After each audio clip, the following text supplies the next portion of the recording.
ઠંડા પાણીના હું નુકસાન ગણાવી દઈશ. ભયંકર નુકસાનો છે ઠંડા પાણીના, અતિશય નુકસાનો છે, એ બી હું આજે બતાવી દઈશ. ઠંડુ પાણી હંમેશા યાદ રાખજો, પેટનું તાપમાન કાયમ 24 કલાક 37 થી 40 ડિગ્રી હોય છે. તો 24 કલાક આપણા હોજરીનું ટેમ્પરેચર પરમાત્માએ એવું ઓટોમાઇઝેશન કરેલું છે 37 થી 40 ડિગ્રી હોય છે. પરમાત્માએ પ્રકૃતિને આદેશો કર્યા છે, પેટને સ્ટેન્ડિંગ ઇન્સ્ટ્રક્શન આપ્યું છે, કોઈ પણ સંજોગોમાં પેટનું તાપમાન 37 થી 40 જોઈએ જ.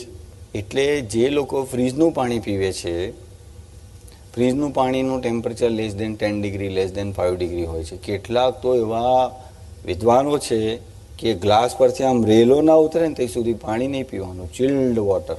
હવે એવા લોકો માટે તો આપણને એવું જ થાય કે આ મૂળમતી લોકો છે. તો ઠંડુ પાણી જે લોકો પીશે એનું પેટનું તાપમાન તત્કાલ ડાઉન થઈ જશે.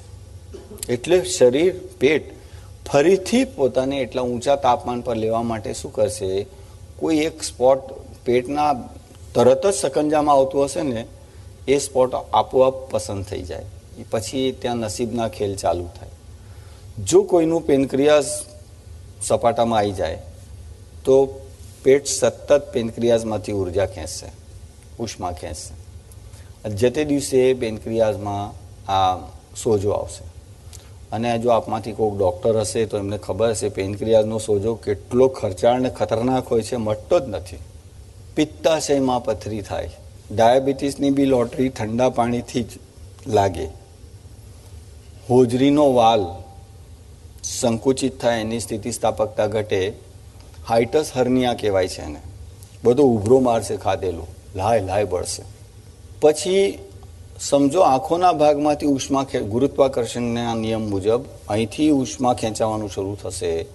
તો નાના 5-5 વર્ષના બાળકો બિલ્લોરી ચશ્મા પહેરે જ, બિલકુલ એટલા બધા ઘાટા ચશ્મા હોય છે એમને, બિલ્લોરી ચશ્મા.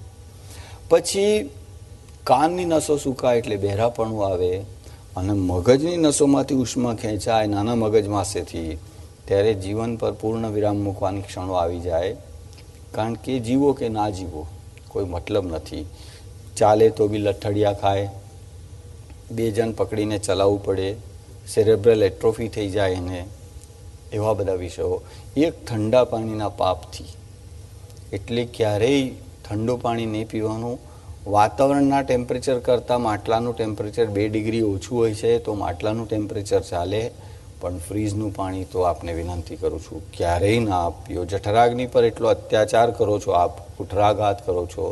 અને શ્રીમદ ભગવદ્ ગીતામાં ભગવાને કીધું છે કે અગ્નિઓમાં જઠરાગ્નિ હું છું, અને દર થોડી વારે તમે એ સગડી પર ઠંડુ પાણી નાખશો તો કેટલા બધા પાપના ભાગી થઈએ.